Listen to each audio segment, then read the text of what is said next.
texting, just say you were texting 911. They can't prosecute.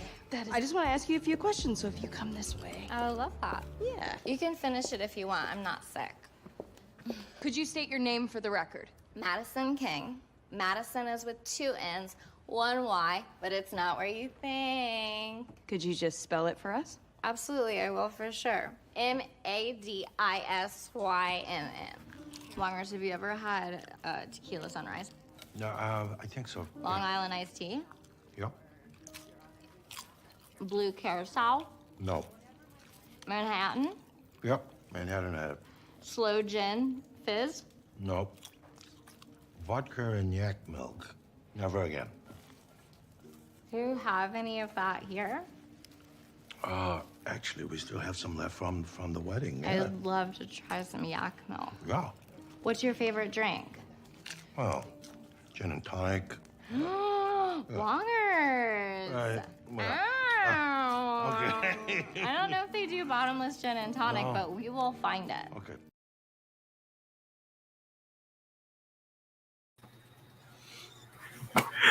Welcome everyone. I love it. I love Madison. She's my favorite MCU character now. She looks like a leftover from every bachelorette party, but they made her awesome and hilarious. It reminds me, I was looking for the clips, and then something came up on my feed. I don't know what it was. Do you remember Jennifer from Parks and Rec? Yes. Yeah. Xanax time. Yeah, yeah. I want them to hang out.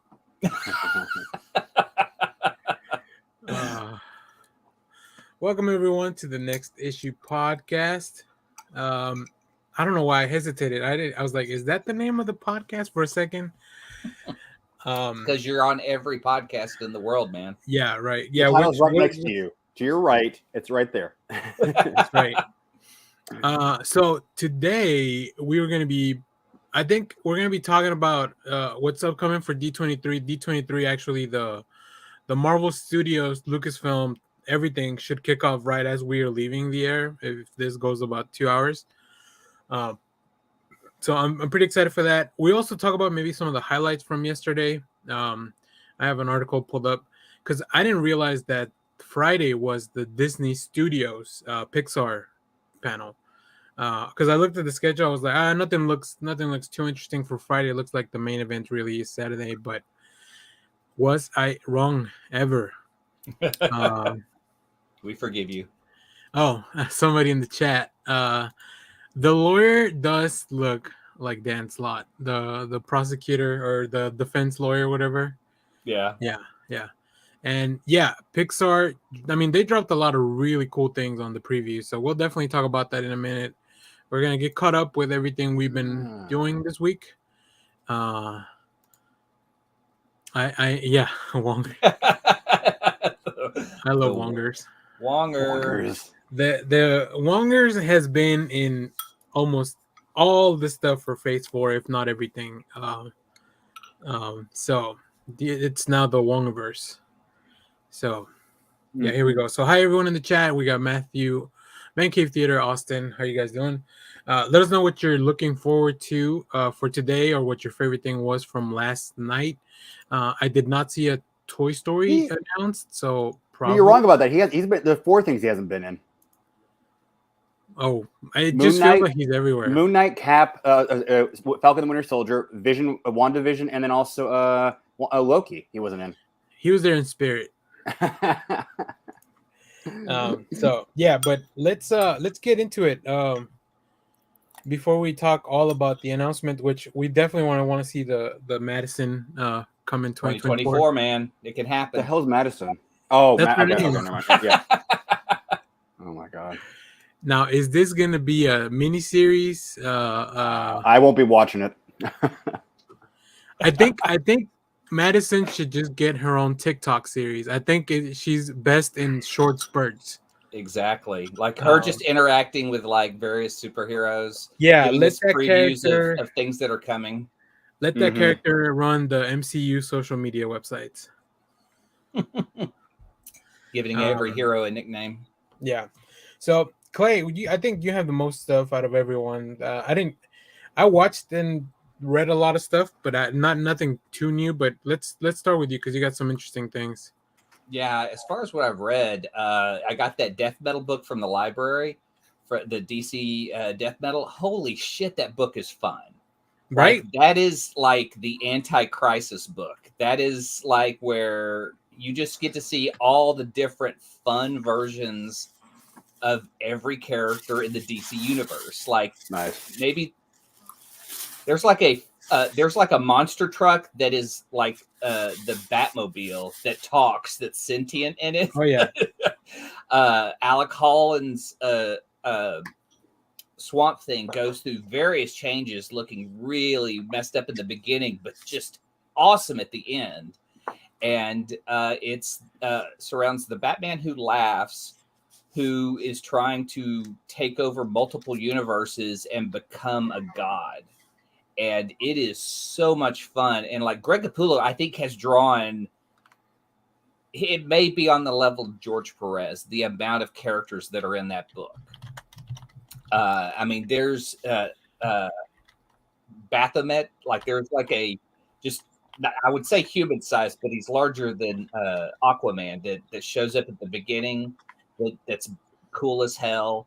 The King Robin is just bizarre looking, and it's the villains and the heroes unite to kind of save the universe. So you get to see all the kick-ass villains and like Superman talking with Grundy while they're fighting. It's a very wordy book, but the action scenes are fun. And I look at this and I go, is DC, I mean, we're in a place where the multiverse is kind of just an accepted concept. You know, it's in Rick and Morty, so it's an ongoing like bit there. It's in everything. I mean, like I said, could DC start with a story like this, with a death metal book?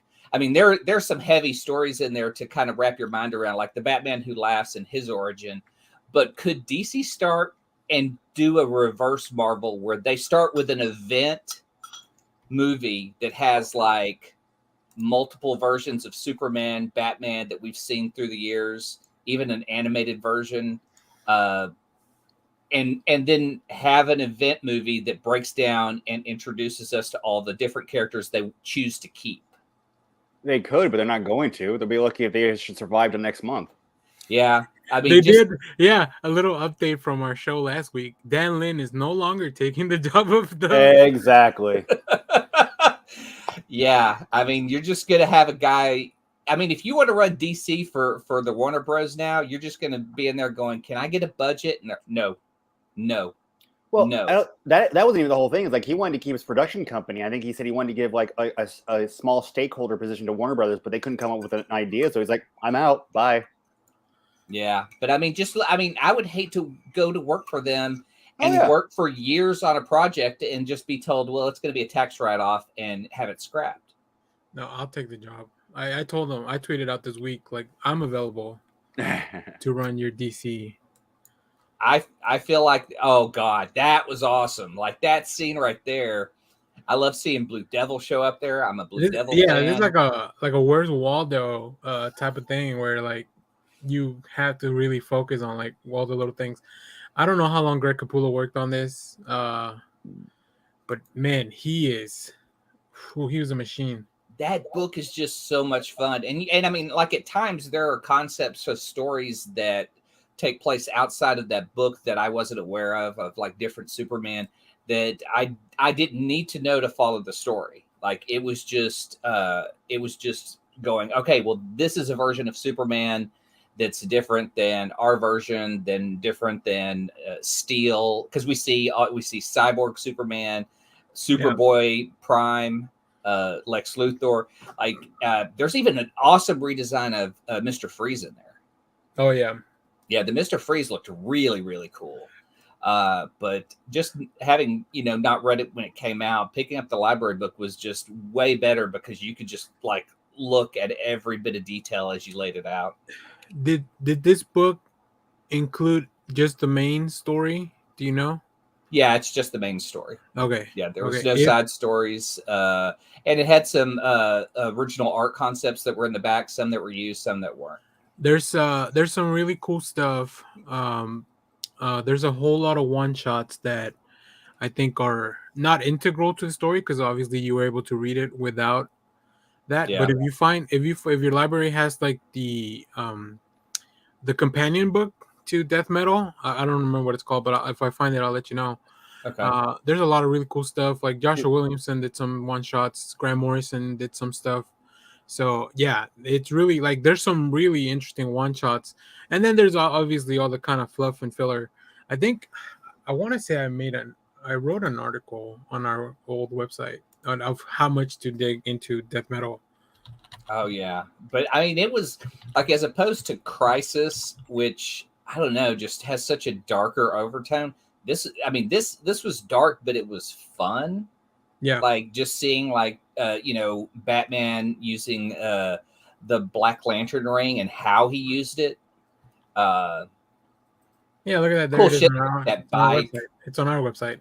Yep, there it is. So yeah, how far did the like? So you got the core. So this is what you read, the 7 issues. Yep. And then these are the ones that I really recommend. These tie-ins. So these should all be in the companion book. So if you, I'll link this to the description of this video if anybody wants to get into Death Metal. I mean, and I can't go- recommend it enough. I mean, the core story itself is just fun as hell because it just has weird concepts like, what if we needed a weapon, an invisible weapon? So Wonder Woman melts down the invisible plane into a weapon and what she does with it. Yeah, some really, really fun stuff. And having the Batman Who Laughs interact with the entire DC universe. Cool.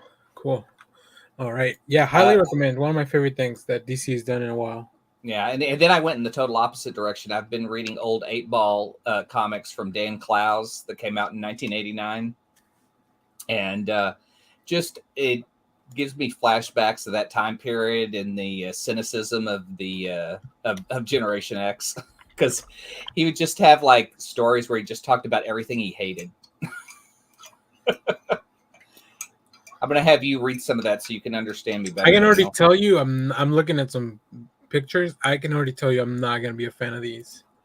Dude, the weirdest thing I can bring to the table from that run is a Velvet Iron. Oh God, what is it called?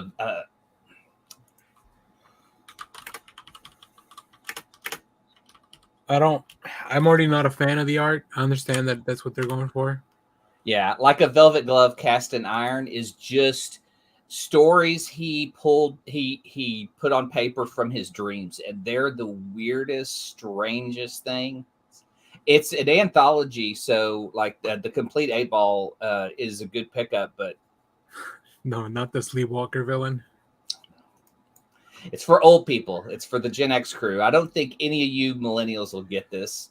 It was a different time. But if you loved like the cynicism of Ghost World, like that movie, that was Dan Clowes. And Dan Clowes had done a series of vignettes with Enid and Rebecca that became what Ghost World the movie was. He kind of put all those stories together, and I think he won Best Adapted Screenplay for that. Gotcha. Yeah, I'm not.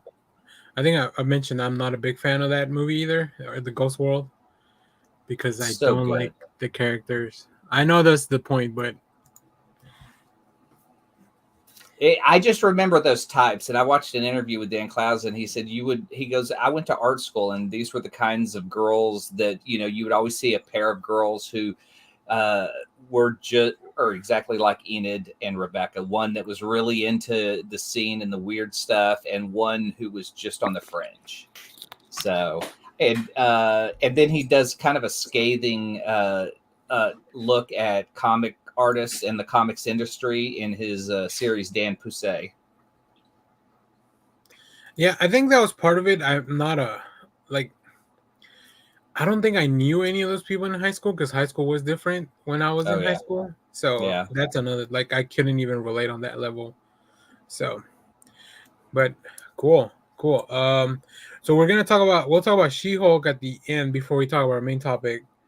How's Stranger Things rewatch? I mean, how's your Stranger Things though?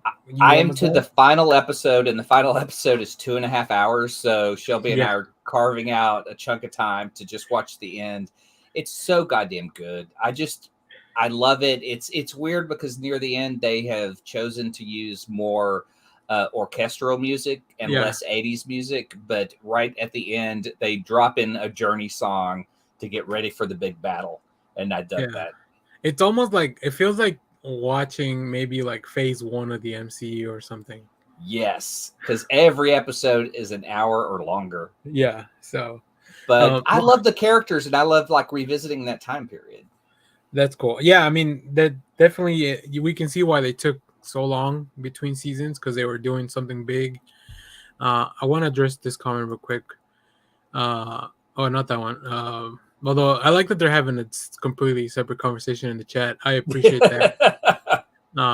When it comes to Ghost, just give me the Frighteners. See, when I went in to watch Ghost World, I also thought it might be kind of a horror movie. That was already part of my bad experience. You could just start calling this Old Man Clay segment while you guys remind me you were in junior high. The Time Machine. Well, the other thing is I didn't watch it till recently, like not like within the past probably 4 or 5 years, because IRCB podcast they do a movie series, and that was one of the movies they did, because they do movies that were comics, which that's when I found out that was a comic. So yeah. What now I need to know, what underground comics do you kids read? Like, what are you reading that's done by your peers that is not mainstream superhero bullshit? I think that's the other thing. Comics are so mainstream now. It's hard. Like, you really have to dig deep to get underground comics. Like, the most underground thing is things that are being self-published or Kickstartered, but that's not even the same. I mean, it's similar, because I think those were just people that self-publish somehow, right? Yeah. But with Kickstarter, it makes it more mainstream and stuff, I think. God bless Fantagraphic.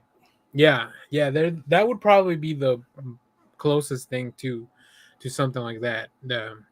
And whenever we do something for book club, right, for Dallas Comic Book Club, like Sheets. That, yeah, exactly. So.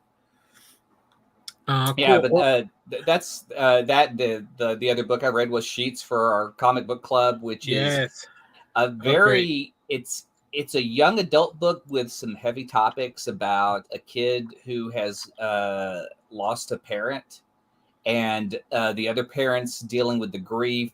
That kid is trying to raise her little brother and take care of the business, and a ghost appears, and what kind of issues that she's dealing with as a teenager. And this was the first book by this author, and it was really good, but we found it in the kids section, and it's not a kids book. It was really good, but it does have some heavy topics in it dealing with death. I think we decided at book club that it was definitely a kids book, as far, not like a young kids book, right? But definitely. Yeah, I enjoyed this book as well. I thought it was a really, really interesting read. I love the art. I know Josh mentioned, who's not here, but he mentioned that I had a problem with the way the noses were drawn in Lumberjanes. Yeah. This is not an issue for me. So we do have some questions in the chat. Boom Studios is definitely still around. They partner with us. They send us review stuff. Go read Grimm by Stephanie Phillips and Flaviano. Really, really fun book from Boom. And then we'll answer your D23 questions in just a second. Let me jump over to Kyle. You want to jump in with some of your stuff? Yeah, I mean, I'm comic book wise. I'm kind of don't really have much this week, but biggest thing I've got to put down is Cobra Kai season 5. I saw your notes, man. Did that come out yesterday? And then you watched the whole thing? Yesterday. Oh boy! Damn. Yep, I went through the whole 10 episodes, and it will not disappoint. If you've been watching all the rest of all the previous 4 seasons, oh my god, very few shows have I been looking forward to like this, and this one held up. So what do you? So I remember I haven't caught up. I'm still behind that. I think the last one I saw was season 3, which season 3 ends up with basically Johnny, year, right? What? They dropped 2 seasons this year, or like within the span of a year. Yeah, season 4 dropped late last year. We got Terry Silver fans in the chat. he oh my god, he was a good villain this year. Oh my god. The third movie was always weird to me because it felt like, what does this rich guy care about? Like, At movie 3, and they've even been admitted, it was like technically the first 2 are the good ones. They only made movie 3 because they wanted a third movie. Yeah. And right now, the way they've talked, I don't think we're going to see any tie-ins to the next Karate Kid.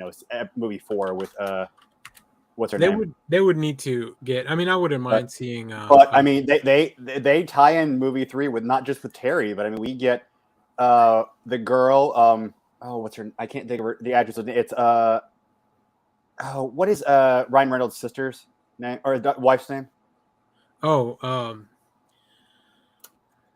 Yeah, let us know in the chat. I know her name, but anyway, it's her sister. She appeared in movie. I forget her not name. even her. Okay, so we'd have to. Yeah. Wow. Okay. So basically, it's her sister who appeared in movie 3. She comes back, and you find out that she, Daniel's wife, is her cousin. So she's the reason that Daniel and his wife met.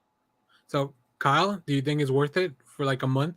Yes. Yeah. If you're good at binging everything, yeah. I mean, there's other stuff on Netflix that might be worth checking out, but if you're just wanting to go through all Stranger 5 Things. seasons, So this is Ryan Reynolds' wife. Blake Thank you. Lively. Yes, Blake Lively's sister was So the main girl from Karate Kid 3, and she Okay. comes back, and that's where you find out she's is his wife's cousin. That's how they met. I didn't even know she had a sister. Not I didn't sister. either. Oh yeah, Blake Lively. Yeah, have you been watching have you seen any of the cricket commercials that he's, or not cricket? It's what's his phone company? Yeah, Yeah, Cricket it's, Mobile. Cricket.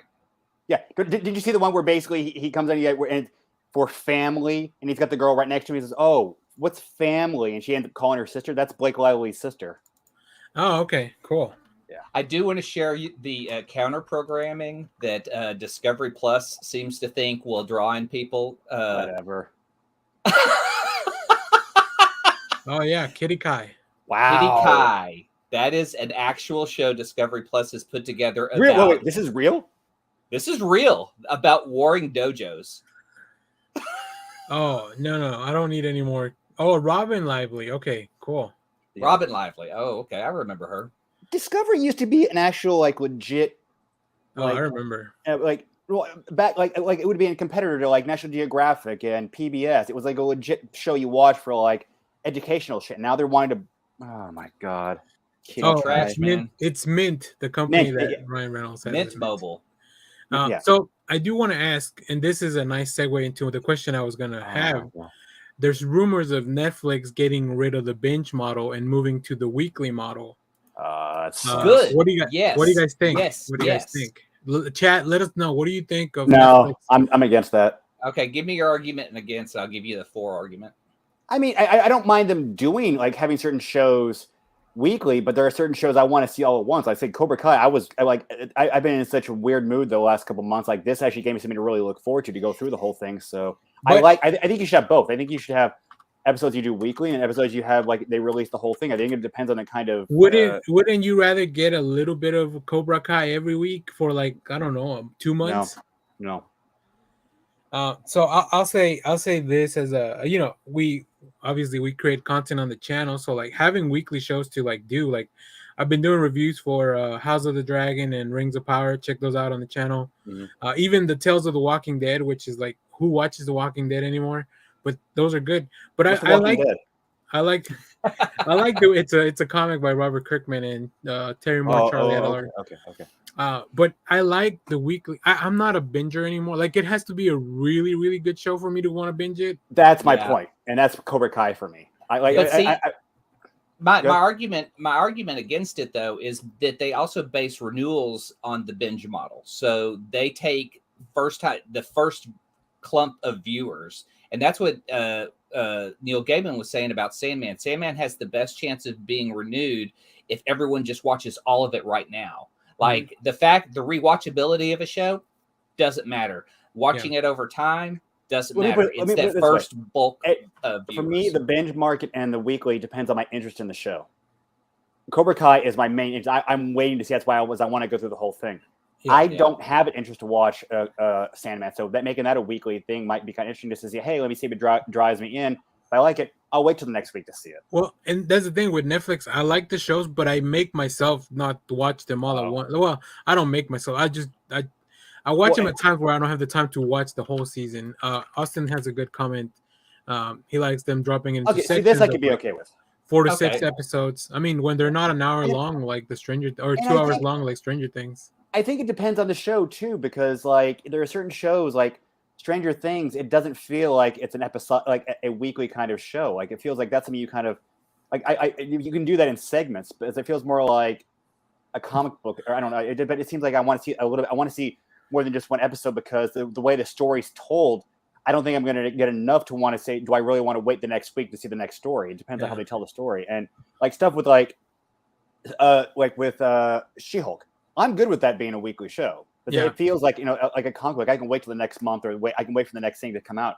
But with Cobra Kai is the way they tell the story, they leave you hanging for something, the next thing. You're like, okay, I got to know what's going on. I don't want to wait another month or another week to see what's going on. It's like a manga chapter.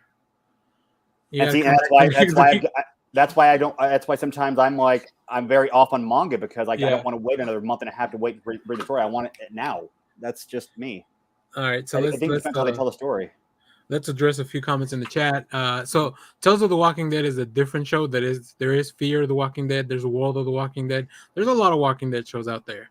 You think all the vampire or the zombies would be dead by now? Yeah, I mean, like just decompose, right? Yeah, they're milking the Walking Dead for what it's not worth. My opinion. Leonard Kim dropping facts. It's definitely a very ass backwards. But these streamers don't know what they're doing. I think we know. It's just a very weird concept to think that. I mean, like to what Kyle says, Kyle could go ahead and watch all of Cobra Kai if they did it weekly and just wait until the season finale and watch it all that day. But spoilers. We live in that world. I have a friend who does that. Like he hasn't watched any of She-Hulk. He's waiting for the whole thing to come out, and he binges it. That's what he does. He doesn't watch the weekly stuff. He waits. That's for the other thing with the binge model. Is like you talk about Cobra Kai for a weekend, and then that's it. It's done. Like no. I can talk about. I mean, not you, Kyle, but like the zeitgeist of people. Like they tweet about it for like a week, and then it's done. Whereas with the weekly stuff, I see Monday morning every day. House of the Dragon tweets. House of the Dragon. Like it's constantly in the conversation. I have no interest in House of the Dragon, but because it's a weekly thing, I'm like, okay, maybe I can check out one episode and see if I want one. It might be worth checking out for the next week. See, a time traveler tells you, Kyle, good things come with patience. Most things, maybe not Cobra Kai. I need my whole dose in one sitting. I admit, I would if I was watching Stranger Things by myself, I would watch it all in a row because I was engaged every episode. Yeah. They had a great cliffhanger, and I wanted to go to the next one. But because I'm watching it with Shelby, and we're on a schedule, it's like I can't watch all of it. But we watched like 3 episodes last night, and now because the finale is 2.5 hours, we have to cut out a bulk of time just to watch that. Yeah. Let's see. Michael Rucker. No, he definitely zombied up. Spoilers for season 6 or something. I don't know. It was a long time ago. Yeah. Even did a long time. Yeah, so I'm glad. I mean, like I said, for me personally, I prefer not the binge model. I like the weekly stuff. With Stargirl, I watched episode 2 of season 3 yesterday, and I'm like, okay, I'm cool with this. There are parts of me that want to know, why is Starman alive again? I'm just gonna throw out some stuff. Who killed the gambler? He died the last episode. There are things I want to know, and in the season, they're talking about it's called frenemies. Basically, a lot of the Injustice Society is coming back, and they're trying to be good people, but then there's things that may illuminate that maybe they're not being totally truthful. I'm like, okay, what's going on here? But I'm being forced, and then this one I'm okay with. Cobra Kai, I think it was because they've done it that so much. I'm so used to it. With other shows, I don't know. Yeah. I do like the engagement of a weekly show because you can watch one show and then theorize what's going to happen in the next one. There's more discussion, and like he says, like every Monday, there's tweets and you tweet about it for like a week. But if you have like a show like She-Hulk that comes out weekly, you create longer engagement because you have more to look forward to. Yeah, that's my main thing. But I understand people love seeing everything like. But I go right back to what Clay said. It's like you can do the weekly things, but what happens when somebody doesn't watch any of the episodes when they come out per week and they wait till that last week to binge the whole thing? That's going to mess with things too. Yeah, I mean, I had to avoid Stranger Things spoilers because I didn't watch it. I didn't have Netflix at the time everything came out, and now I'm watching it all at once. Doesn't it get easier after the main, like to the first week or two that it comes out because people stop talking about it, right? Yeah, you Like, do have a huge drop off after the first episode. I remember there was like 2 weeks where all I heard was that "Running Up That Hill" song, which good for the artist. Kate Bush, the great Kate Bush. Yeah. The Bachelor Works as a weekly show. Yeah, of course.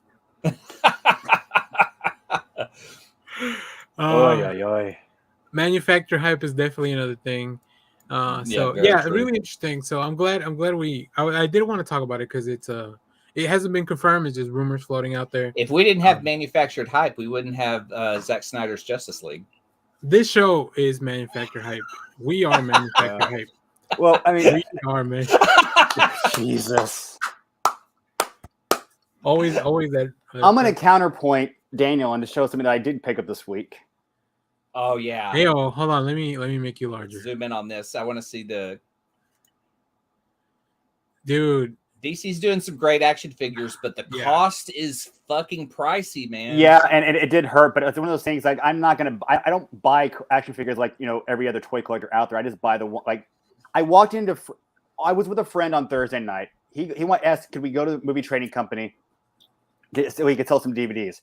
I said, sure. Of course, with my luck, the last 3 times I've gone in there, I bought the Spider-Man, the Japanese Spider-Man, the Prince Adam Pop. The second time I went, I bought the freaking Funko Soda Japanese Spider-Man. The third time I went in, I bought the freaking Japanese Spider-Man action figure. So I was like, okay, please let nothing be there. I walk in, and what do they have? They have the freaking Kyle Ram. Like, they had to be out of Japanese Spider-Man collectibles by now, but now there's, I think so. I like that one, but I would if I were to get that figure, my collector brain would be like, well, now you have to get all the other ones to make it. I actually hate the fact that piece is in there. I wish it was in it. I hate the fact that they sell these, like, you can create a bigger figure with all these things. Let me tell you the thing I do hate. Marvel Legends. I pre-ordered the Null Venom double combo from Marvel Legends, and I hate that Marvel Legends now they got rid of the plastic in the front of the box. Hold on. It's now just like it's just a full box picture now. And I love that. Shit. No, I want to see the figure. I don't want to see that. I don't want to be in box. I want to see the actual figure. I want to see them inside behind plastic. I want it like this. I like to see the figure in there so I can display it. This way, I'm displaying a closed box. Open it up. No. Look behind me. Look at all these figures. Look, I've opened every toy. That's fun. Daniel, we need to schedule another episode. Opening or keeping your figures closed, collecting wise? Closed. No, it's going to be a short episode. Closed. It's more fun with them opened and posed and teamed up and all the different options you can have. If you have them in a box, closed, you might as well have a fucking Target store in your house because that's all it is. I would love to have a Toys R Us in my house. Look at my Starman. Look at all the Starman behind me. Open or closed? How do you keep your action figures open or closed? Look at all closed. look, you get the art. You get the art behind it. Oh, I mean, if the card's good, keep the card. But man, Austin, no, it makes too much. Rip them open. All right, Clay's got some support in the chat. Austin and Time Traveler both open up their boxes.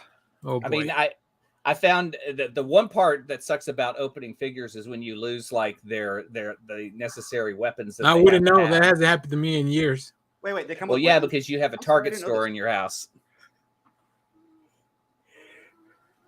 It's Daniel's Toys R Us in your place. That way, whenever I pass on, we could just return everything to Target.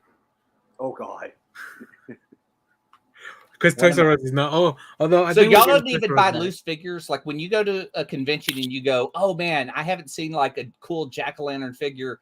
I'm going to pick that up. Oh, it's out of the box. I can't get it." You know what though? I will definitely go to those secondhand toy stores and just buy. If I want something open, I'll just buy it open. Yeah, lucky. Because they're Hawkeye. Oh, cool. Like there's a really cool shop on 35. Where they just sold secondhand toys. Yeah. and collectibles and stuff. I bought some stuff that's already come open, and then those I do have laying around just open. But everything I buy new. I mean, I understand with like some figures, like Marvel puts out like small figures that have poor paint jobs. I want to see that before I buy it. Playing the long con. I do use my red card. I don't need physical receipts. It's all in my account. Joker stuff is really expensive. I wish I didn't like Batman as much because Batman, unfortunately, due to popularity, is very expensive to get all Batman stuff. They know who you are. They jack those prices up. But you know, like the Marvel Legends are going for $25 now, and like the one Kyle got that DC is $30. I mean, they're getting really fucking pricey. Yeah, definitely those I try to get on sales or like stuff like that, or get those coupons. It was that one time, and it's just, if I didn't see it again, I probably, wouldn't have kept it. So, but I was just like, I got it, and now like Mattel's starting to release a couple of He-Man figures that I might want to get. So, what the hell is Professor Pig? Oh, like how fun is Professor Pig if you just leave him in the box? You can't put. His whole thing is perfection, so he would love to stay in the box. Wait. Was it a clear packaging? You could see the figure. Yeah, but he didn't have weapons in hand. He has. It's probably for the best. And come on now. Here, let me show you guys what my brother got me for my birthday, and I haven't started on it. Oh, dude! Damn, what the hell?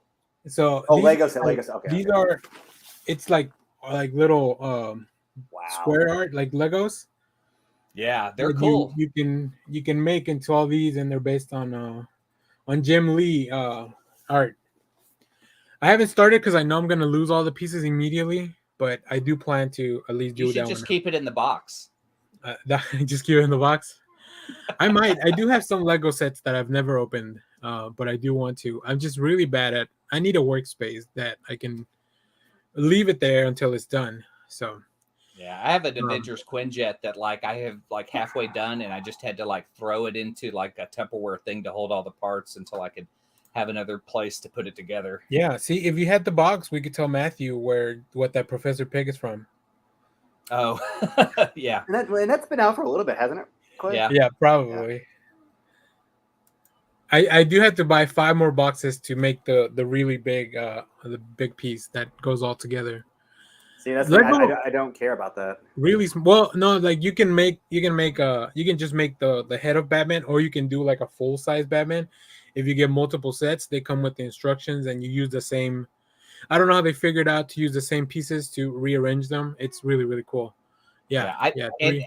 I've built 2 giant figures from the Marvel sets. I have a Man-Thing.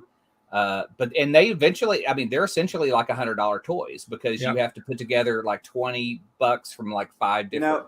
If DC was smart, they would do 2 releases, one with the big figure piece and one without the big figure piece. Oh, that would be smart because that's just cha-ching. Because they know people would buy both for sure. Exactly. No, or they just but they know, they realize there's probably a market for people who just want the figure and not the collectible piece also. Yeah. Cool. All right, let's keep it moving. We're about. I do want to get there on time, but I want to save the last 10 minutes of the first hour to talk about probably She-Hulk and stuff. So let me talk about some stuff I've been into.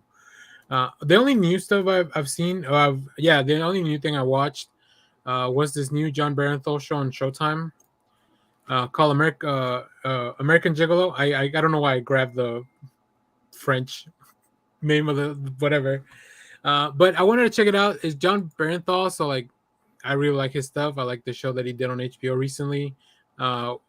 We Own the City, I think it's called. Yeah, that was really good. And this one, the trailer, I didn't see all of it, but the preview that I saw looked like a lot of fun. It's a pretty fucked up show. Have you seen You know it's based on a movie, right? I have not seen American Gigolo, so no, I did not know it was based on a movie. Oh, okay, Matthew, throwing that out there. Oh my gosh, the Richard Gere movie. Very correct, Matthew. Yeah. Oh, I didn't even know. No wonder it's so fucked up. Yes, that was like Richard Gere's like biggest film. Cool. Yeah, that's crazy. But I like the first episode a lot.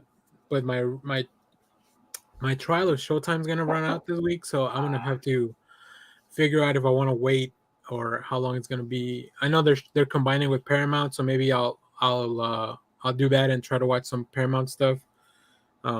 So yeah, we'll see. And John Bernthal, he's also in that movie or the show on FX called The Bear that I talked about. Yeah, that was kind of a surprise because he's definitely not in any of the promo footage. Right. Just his role is kind of a spoiler, so I don't want to explain who he is. But yeah. If you enjoy him, I really recommend the show. It's really good. And his performance is like he has got a fantastic monologue in one of the first scenes he pops up in. Oh, cool. Austin just sent me a picture. I like that. He's so I think so. I don't, Austin, let me know. Somebody made an Elvis with the little pieces of the thing I got. Because I don't think there's an Elvis set. I think they just redid it, right? Use the same colors. But Austin confirmed that for me. Someone do an Oscar Isaac. Give me a Moon Knight. Yeah. I forgot what they wanted to add out there. They added a new casting for Star Trek: Strange New Worlds. Oh yes, Carol Kane going to be as the new engineer on the Enterprise. I'm excited to see her. I loved her in Kimmy Schmidt, but I've always been a fan since she was in When a Stranger Calls. Well, here's one for people who might not know who she is. If you've seen Princess Bride, when they take what do you call it? I can't think of his name, but they take him to go to Miracle Billy Max. Crystal. That's his wife. Liar, true love is real. She was also in Taxi. Yeah, she was. Oh my god. Yeah, the fact she's going to be the engineer, I'm just like, okay, this is going to add a whole new level to that show. Yeah, because she is definitely plays a weird type, and so I'm very curious what kind of character she's going to play. I mean, I'm assuming she doesn't look like she's in any kind of alien makeup, so I'm assuming she's just going to be a Earthling. That's Kimmy Schmidt's neighbor, right? Yeah. That's what I know her from. I saw this 2 days ago, and I was like, okay, this kind of makes me happy. Daniel always reminded me that I'm old as fuck. I'm right behind you. Maybe I'm just not as cultured. I do have some comics that I bought for this week. You can find reviews for a lot of this stuff, but I want to show you some of the cool things that I got. Hold on. Switch. Let's see those variants. Oh, yeah. I had to pick up my Goblin Queen variant for New Mutants. Yes. I love it. I love those design covers. Let's see. Judgment Day continues to be a banger. This is actually Immortal X-Men, but it's a Judgment Day tie-in. Really, really cool stuff. The new Alien book was really good. Philip K. Johnson understands and like what I like about Alien. Still so weird to see a Marvel logo on that thing. The art on the covers is awesome. Yeah. I picked up the Moon Knight Miracle Man variant. Oh shit! So these are gonna start coming out pretty soon. And why is that not bag and board? Because I just got Kyle. I'm so behind on that. And we finally have the new name, Dark Crisis on Infinite Earths. I need to stop holding them like that. Do we need a second camera so you can just put them on a stand? It's because some of these are sturdy enough that I can do it. Right. This is the Harley 30th anniversary. This is the Poison Ivy book. I bought two different points. I'm not even collecting this book, but I bought two variants because I love both of them. This is Jenny Frizen's variant. That's fantastic. What else? Real quick, Batman 127. This is some really, really cool stuff. Like, if you've been a Batman fan for a long time, you're probably going to enjoy this book because there's some really cool throwbacks to some of Grant Morrison's work. And then the last thing is this Lee Bermejo's Dear Detective book. This is a really interesting book because it's a bunch of covers that Lee Bermejo's done over the years. Is it an oversized, not black label book? This is an oversized, not black label book. Yes. Which is really weird. So what this book does is it takes a bunch of those covers, and then Lee Bermejo did a story around it where there's like letters to Batman in between, and it kind of touches on and it connects the story just looking at the covers that he's done before. There's no original art. It's all covers that I as I was looking through it, I was like, I have these covers in other stuff. So, but you get to see the original size of the variant. So I'm sure they've been working on this for a long time. So that was really, really exciting. Um, let's see. Clay, you got a few more things before we talk about She-Hulk. You want to go over some of that?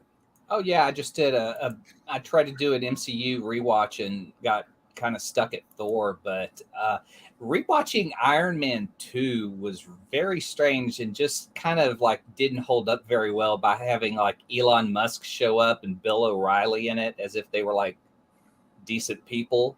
And yeah, so it's like I think Disney and Marvel should start having a clause in the same way that they took that former president out of Home Alone, that if you ever become such a pathetic piece of shit like Bill O'Reilly, that they could have you removed from a movie and replaced by somebody else.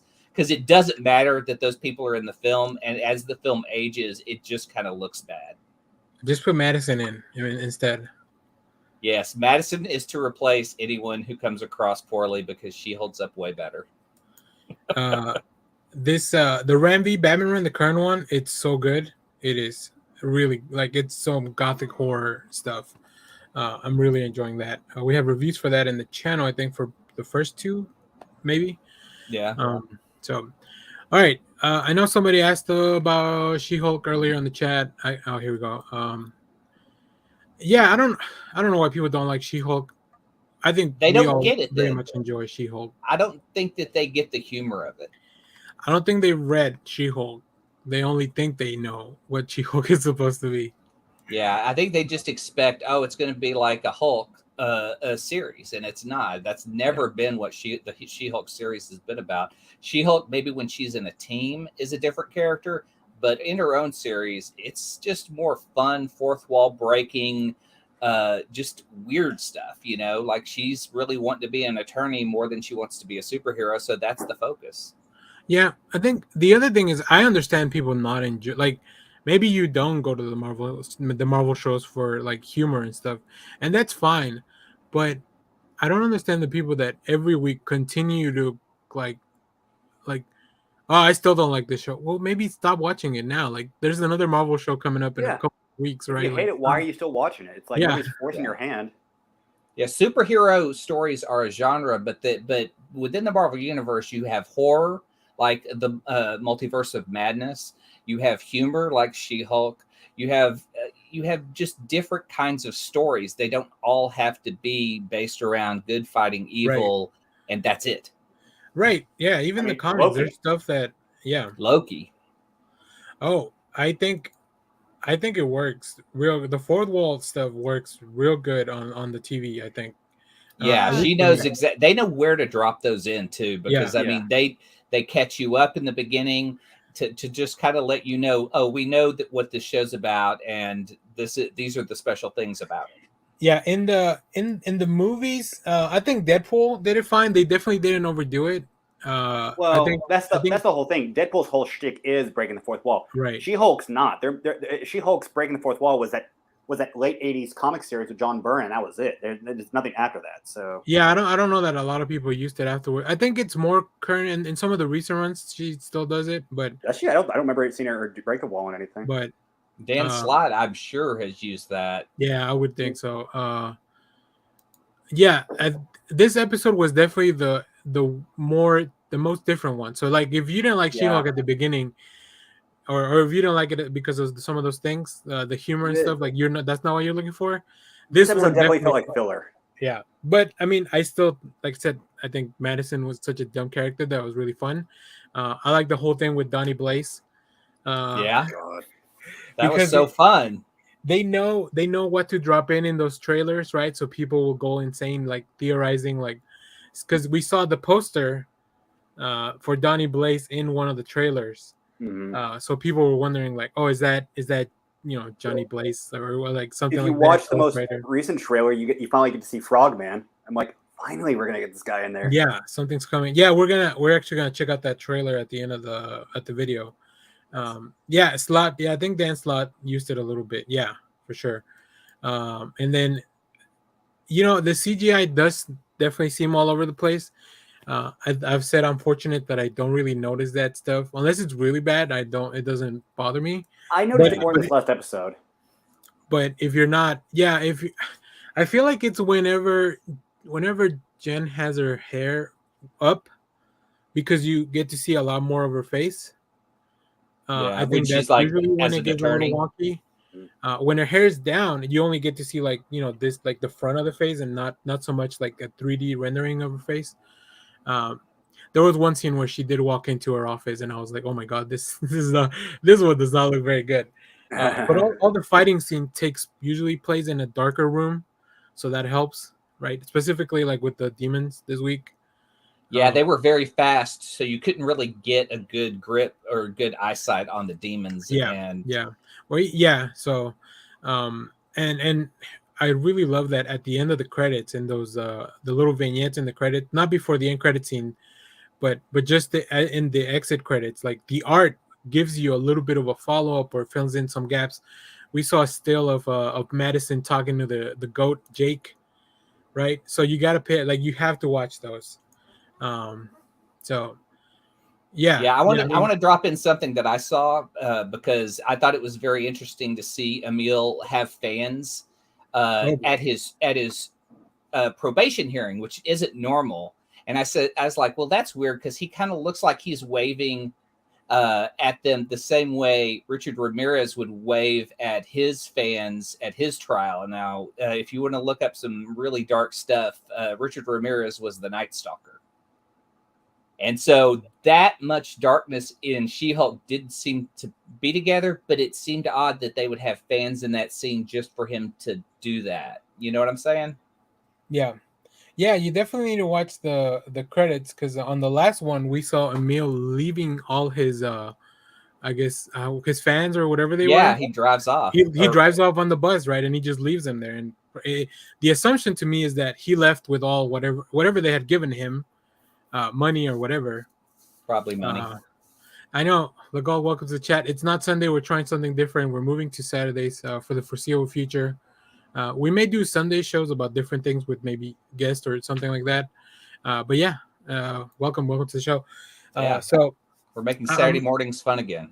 Trying to, at least. Right. Grab your bowl of cereal and come watch us and talk in the chat. Damn, now I want cereal. But let's move on to our main topic. Unless you guys have anything else that we didn't talk about. Did you want to watch the She-Hulk trailer now or later? Let's do it at the end so I can clip it. Yeah, that was my main thing. I want to get a little bit of content out of our lives, so I like leaving that stuff till the end. It's easier to clip out of the show. Yeah, we are your Saturday morning cartoons now.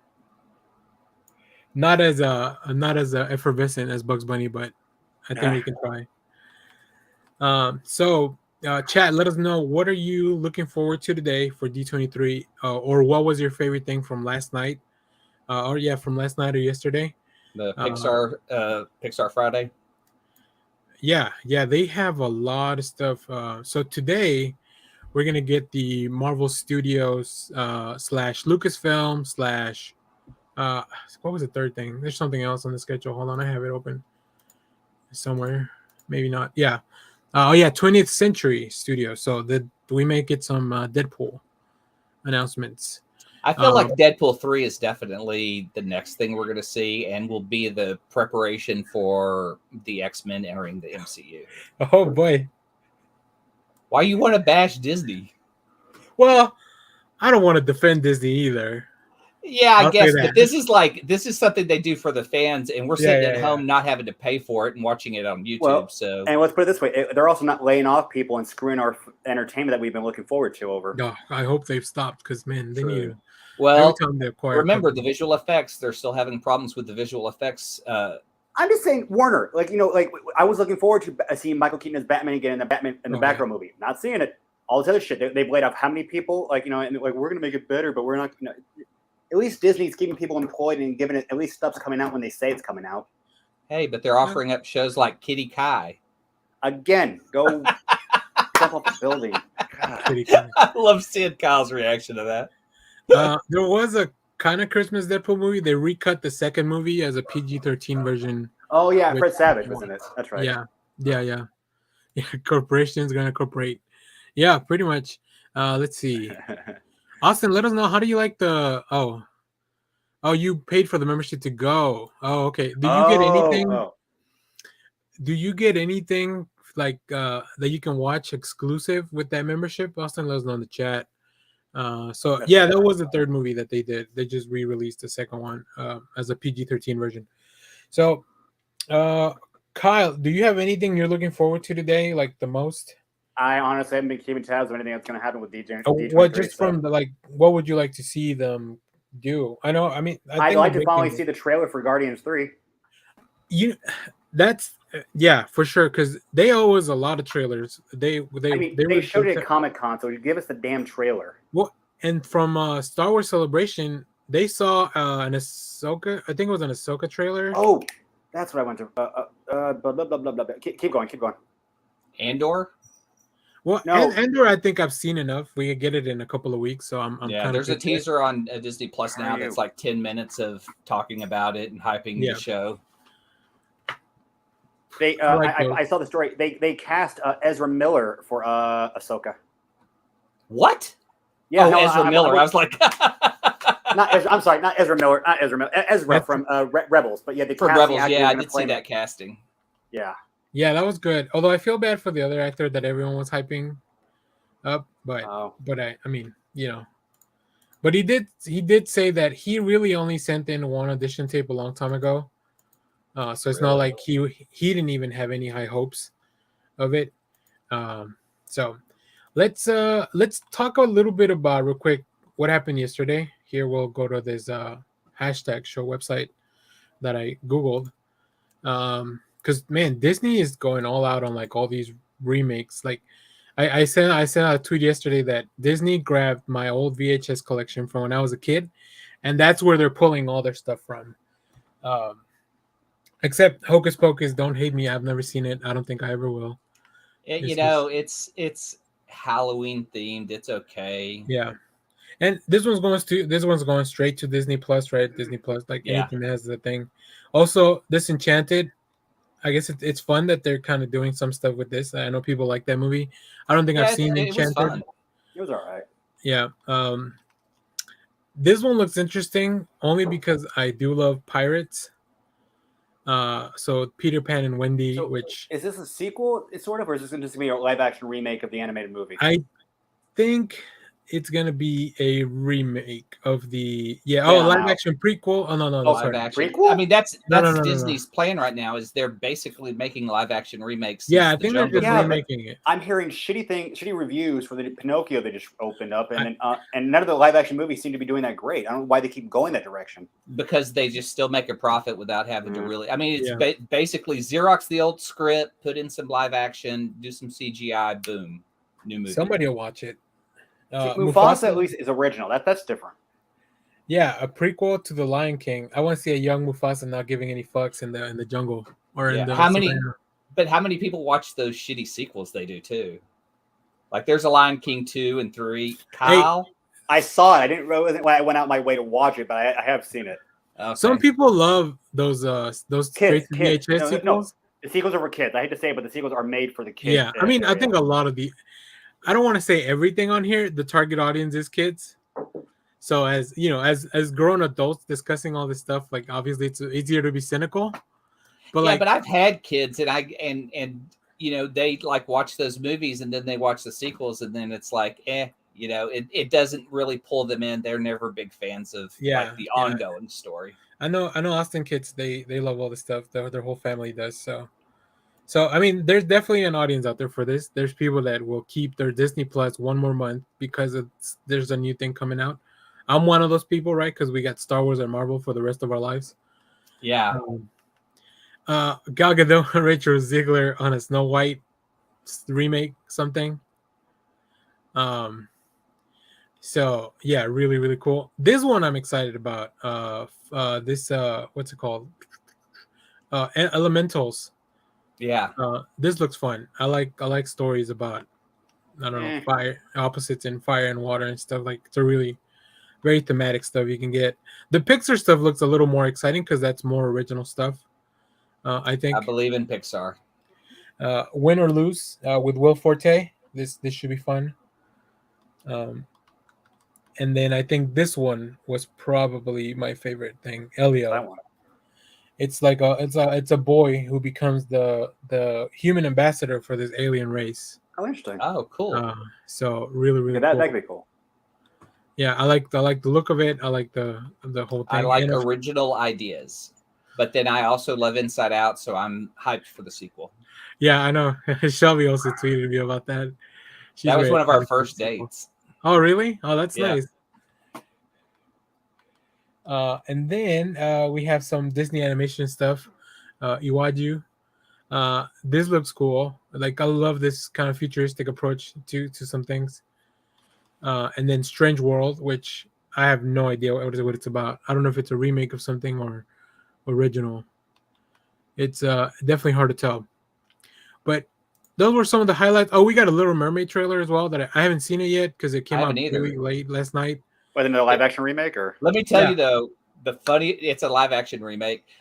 Shelby looked at it last night and she just saw the tweet and she goes, "How is Halle Bailey going to play the Little Mermaid?" Like she read the name wrong and she just sat there for like half an hour going, "This is really weird. Are they like going to CGI de-age her to make her the Little Mermaid?" And then she goes, "Oh, it's a different person. Never mind." Yeah. It's Halle Bailey.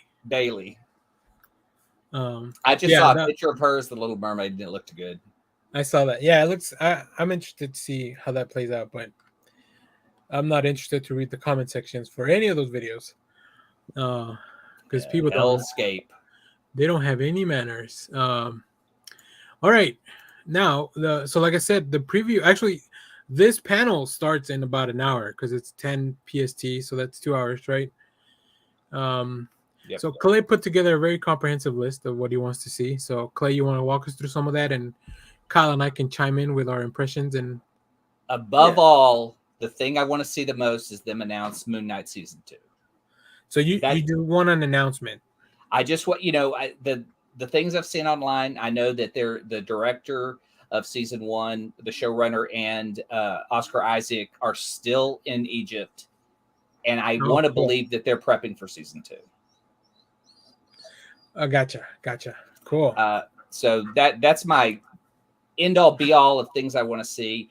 I've heard rumors that Werewolf by Night's been filming and that they're going to have a Halloween special on Disney Plus, which I would love to see a Werewolf by Night because I love the supernatural aspect of Marvel. More Kang Dynasty stuff. Give us. I don't know what to expect because we're going to have. We're too soon to announce anything for that one. They're trying to put the movie, but maybe. Sorry, Kyle. Go ahead. No, I think we're just too far ahead of it for that right now. The thing is, I've heard word about Secret Wars too, so I don't know what to expect. But we have this pending from Comic-Con, right? Yeah. They gave us this image of Phase 6. Which kicks off with the Fantastic Four. This is like 2 years from now, which I think it's a good timeline to do all this stuff. But they have to fill in the rest of this picture, right? I think. Yeah, that's probably what D23 is going to start becoming is the second Comic-Con for Marvel and Disney. Yeah. Fuck, Kevin Feige and that whole team is just like they know. Can you imagine having solicits for comics 2 years in advance? That'd be insane. Yeah, that would never happen. Never. No. Yeah, they're going to have to start getting I don't know, because who knows we could have another outbreak of some other wild ass disease and it delays movie screenings. Are they just going to default to Disney Plus as the streaming service? Oh my God, my dog keeps wanting in and out. Hold on. Yeah, so I hope they give us maybe. I know a lot of people want to know Fantastic Four casting. I do have some rumors I've heard about the Thunderbolts. I'll wait till he gets back. Sure, and then just kind of fill in. We know Armor Wars is still on, but it's not on the map anywhere yet. So hopefully they give us a date for that. I'm actually pretty hyped for that. I haven't read the comic in a long time, but I know Marvel sometimes just grabs the name and then makes it its own thing. So we'll definitely see how that plays out. So I want to know. I kind of want to know what is the Well, road to get to And Kang then Dynasty. World War Hulk is a thing coming out too, isn't it? Yeah, I saw rumors of that. I think And people they've already done it. Hulk's going back to Scar, so I mean they've already Yeah, set that up. yeah. He just left on a ship. I don't know if he already had a ship or if that ship that kind of drove him off the road I came think it was back. the one that drove him off the road. It was. Yeah, that's Sakaran, wasn't it? Did Yeah. we confirm that? Yeah. Oh, Leonard Kim. I'll agree with Leonard on Shang-Chi, Jesus, Shang-Chi too. Shang-Chi too. Yeah, but Eternals, I'm okay not getting a second one on those. Yeah, same. I really liked Eternals. I'm glad I watched the movie because right now, like, it explained to me. I never understood the Eternals until I watched the movie. I think Chloe Zhao did a I'm fantastic still not job. big on. I hate the fact they're constructed robot beings. I don't like They that are- fact of it. They are very weird for sure. Which I didn't. That's why I didn't think I was gonna enjoy this Judgment Day crossover as much. But now that I have the understanding of who they are and what they are, and then plus the little twist that Karen Gillan has added to them, like it's really, I think it's really interesting. I think you guys will like that once it's all collected when it comes out. Yeah, I'll probably check it out after it's all done. Oh wait! You're not waiting weekly for the story to come out. I am reading it monthly. I can't even afford comics right now, so I right know, now, I whatever's know, in the library. I know. I'm just saying, you guys. I have to read these monthly as they come out. As far as the Kang Dynasty, like I just want to see Kang show up again, and he's probably not going to show up until Loki season 2. No, they've already announced he's going to be in Ant-Man and Wasp. Oh, Ant-Man and Wasp. That's right. I forgot. That's been announced for like a year and a half. I know, but I mean, it's so wild that we see that like tease at the end of Loki, and then it's like it's been forever since we've seen this character. It's weird to cast a guy and then him go out and do like more shows and movies. Well, that's and then Marvel like for you. Yeah, he'll eventually show up in there. Like they cast so far ahead, but like we have 2 years to Fantastic Four, but we don't have a Fantastic Four casting at all. I was telling him I have heard some rumors for the Thunderbolts. I'm excited for the Thunderbolts. I really want to see how they're going to approach this. Rumor is it's going to be Natalia's sister who's going to be the leader of the Thunderbolts. Oh yeah, Yelena, yeah. And they're not going to add any new characters, but we're going to see. But it's her going to be leading people like John Walker and Baron Zemo. See, I'm curious how they're going to get Baron Zemo in this. He's in jail still. I mean, they have him back in prison. I know, but is Thunderbolts going to be like a Suicide Squad type Yeah. setup? They said it's going to be like the Suicide Squad, basically. Like how they're gonna get him to cooperate, I guess. See, I love the OG Thunderbolt concept that they were all villains and we don't find out until the end. I know they can't approach it that way. This could be the same thing where they trick like Yelena and maybe some of the other heroes into thinking that they are not villains, but ultimately they like, especially if it's Val who's leading them. Yeah, I mean, we know that she's a liar. We know okay, Val true, but if we have what's Natalia's sister's name again? Yelena. Yelena. If you got Yelena and John on the team, so we got the two heroes, and maybe they're going to be leading, the villain. So if we get maybe I doubt we're going to get Abomination, but you never know. I think we're going to get Abomination. I think, but we may not get Abomination. We may just get Emil. No, I think we're gonna get Abomination. It would. Well, although I guess because he said he wouldn't turn based on this She-Hulk thing, but maybe the government gives him clearance to turn into it. I'm sure he'll be interesting. I'm sure he also told those his followers that he would not leave them.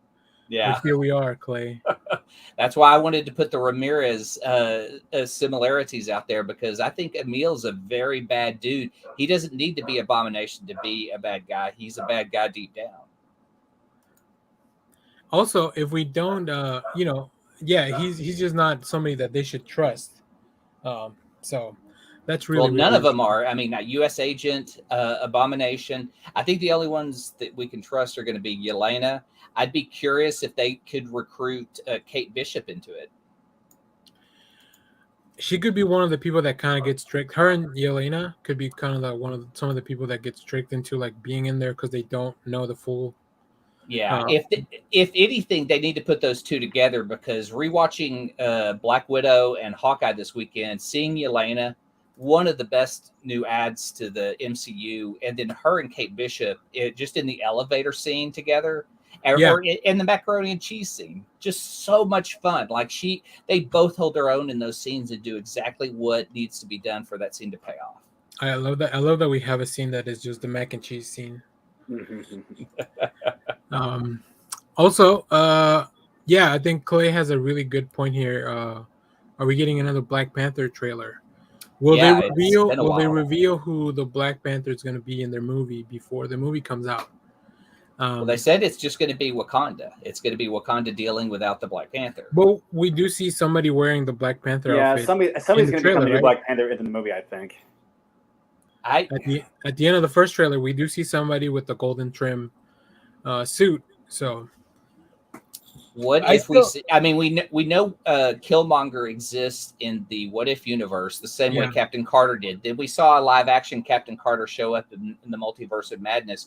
Could we see a version of Killmonger from the multiverse show back up and be Black Panther? I like my theory still that it could be Okoye or Okoye or Shuri? No, not Shuri. That's Okoye. Okoye. Lupita Nyong'o's character. I mean, not resurrected, multiverse. I mean, we know that he exists in the What If universe. The thing is, in the Doctor Strange movie, they told us that if a variant stays too long in a different universe, it could throw that whole thing into it could destroy that universe eventually, right? So how long would this Killmonger stick around? Yeah. I mean, there's definitely a lot of questions about that without Chadwick, and I agree. I wouldn't want to see the same Killmonger get resurrected because it would kind of undo some of his stuff, like some of his arc. Yeah, exactly. I think Austin makes a good point. I think Killmonger would rather remain dead. Leonard Kim, what do you think, Kyle? Are we getting some X-Men announcements finally? That now that the word Mutant they might announce they might give a title or anything, but I don't think we're going to see any casting or anything for X-Men. I just want to know what their plan is. Clay, we're discussing if you think we're going to get any X-Men mutant announcements now that the word mutant's out there in the world. I don't think so. I think Deadpool may be the only thing that we hear about. I mean, other than maybe some casting, because we did see some names that I put in the notes that we might see cast or announced at D23. Don't forget, we did get a little that little Easter egg in episode 2 to She-Hulk, man in bar fight with metal claws. Yeah, that's right. I mean, we all watched that first X-Men movie from the 2000s. From the 2000s. Hey, those movies. I just recently rewatched X-Men 2. That movie holds up. Yeah, it does. For me, the biggest thing that I would love to see X-Men wise is that Nightcrawler will be they'll announce who's in the film as far as a team. That Nightcrawler will be one of the main team members. I don't care who plays him. I liked Alan Cummings. I also liked the kid that played him. What was his name? The young version. Mm-hmm. Yeah. Oh God, I wrote his name down somewhere. Jodie Smith McPhee, who did the version that we see in Apocalypse. Jodie Smith McPhee, yeah. Apocalypse and the Dark Phoenix, that shit show, because that was just a bad version of Nightcrawler. Oh, okay, because there's 2 Dark Phoenix shit shows. Yeah, well, you have to be more specific when you talk about the bad Dark Phoenix movie.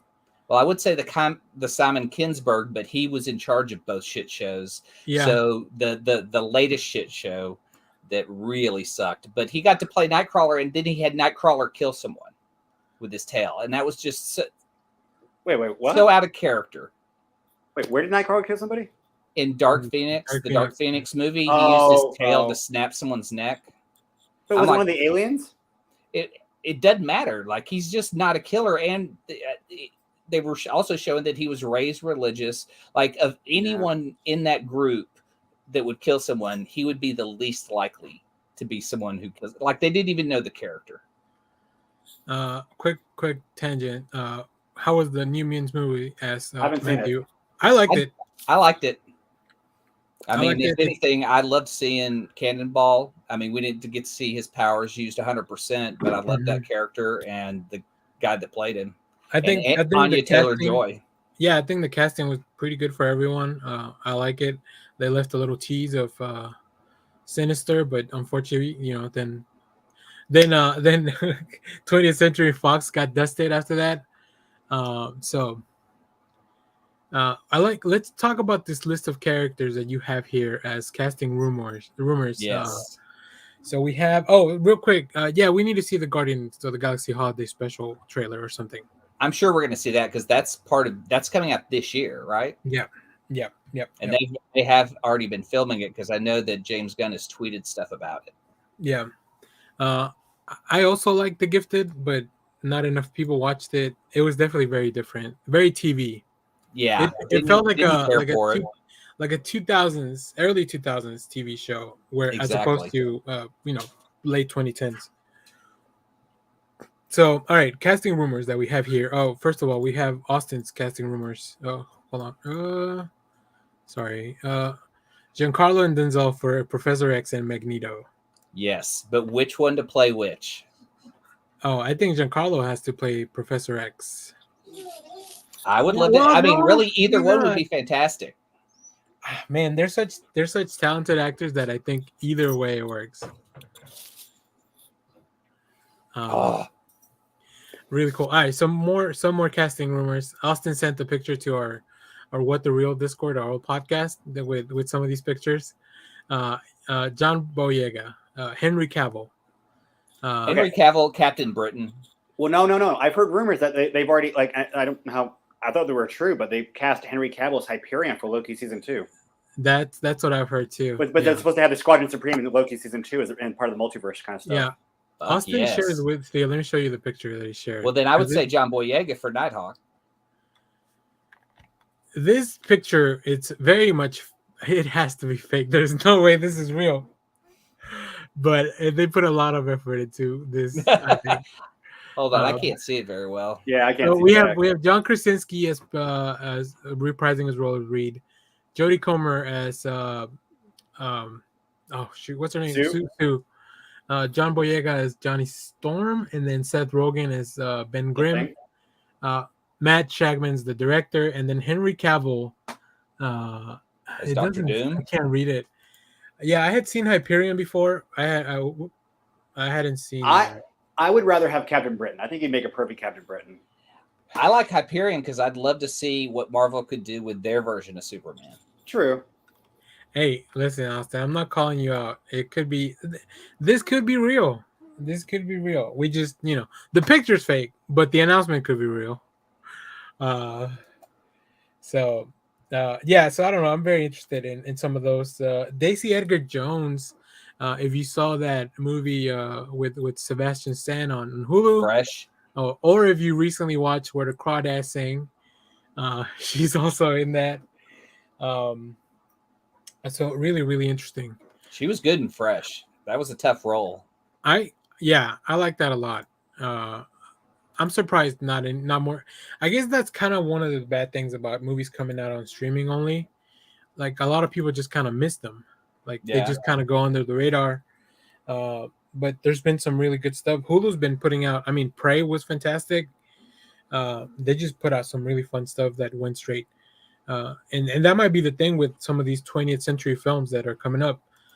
Before we move on to your question here at the bottom, Clay, for 20th century, the only thing I saw is that they might announce some of the new Indiana Jones stuff that's gonna happen. I'm not the biggest Indiana Jones fan. I'm sure I've seen the movies at some point. I love the first 3, and that's it. I know for a fact I went to see 4 at the theater because it was that. Do not forget the Young Indiana Jones Chronicles. Young Indiana Jones Chronicles, I did try to rewatch, and it is a tough rewatch. It is very slow. It was cool the first time we saw around. It was cool to see definitely coming after Temple of Doom, getting a series on TV that showed him at different ages telling these stories is great. But I mean, what the fuck is Harrison Ford? I don't know, man. Maybe he doesn't want to do movies anymore. That's fine. Cast somebody else. Cast the young. What's the name of the guy that played him in Solo? Oh, yeah? God, that would be hilarious. He's going forward. He will just redo Harrison Ford roles. Well, and then It'll have be what's his name do Lando. Yeah, I mean, God, give me a Lando movie. Yeah, give us that. Give us. Yeah, we didn't even talk about Star Wars stuff. They owe us a Mandalorian season 3 trailer from Star Wars Celebration. They all saw Yeah. it. I never went back and saw that weird angle trailer because somebody recorded it for like a weird angle. I never Yeah. went and saw that. And then Ahsoka, I think, and also the Bad Batch season 2. We've seen like one thing about that. We know that's coming out in the fall. Yeah. Where is that? I love that show. I love all the animated stuff, but specifically that Bad Batch and anything with Clone Wars, like really really cool. Yeah, Ahsoka trailer. We Ahsoka need an trailer. Ahsoka trailer, especially now that we know that. Well, if this guy just got cast as Ezra, I wonder if he's already been working on it or they finally released the news that he's. That's hard to tell. Well, I mean, Ahsoka's not coming out this year, is it? I thought it was. Yeah, I thought it was like at the end of the year. Oh wow. Maybe they're just now releasing everything. Let's see. Oh no, 2023, February 2023. So I mean, it's not that far off. Shout out for the puppy on the screen. Yes. Oh, Luna's driving me crazy today. She's just restless. She's no wants some puppy. screen time. She's a monster. She just wants some screen time. Clay, Yeah. quit hogging the spotlight in your house. We need you to set up a Luna cam. A Lunacam. I wonder if it'd be more fun if you put a GoPro on Luna and then Oh, she just walks God. around the house, or if there's like just the hallway behind you. It's pretty much just her napping or being surprised by her own farts and turning around to look at her butt. Listen, So. those can get real surprising, Clay. I'll tell you that. Cool. All right. So Clay put together a list also. I'm glad you made so many notes, Clay. Oh yeah, I mean, I just saw like stuff I wanted to see, and then just it was like, I'm hyped for it. This is the stuff I want. Please. And there is one thing that I want to watch that's not on your list, so I'm glad that it's not that you didn't encompass everything. But you want to go over some of that stuff? Okay, so what I put together was a list of who or what isn't in the MCU that you want to see. Like, what is your list of like anything that they haven't done? And my top pick is an Alpha Flight. Either a show. I think it would be a great show. I think it would be a great film.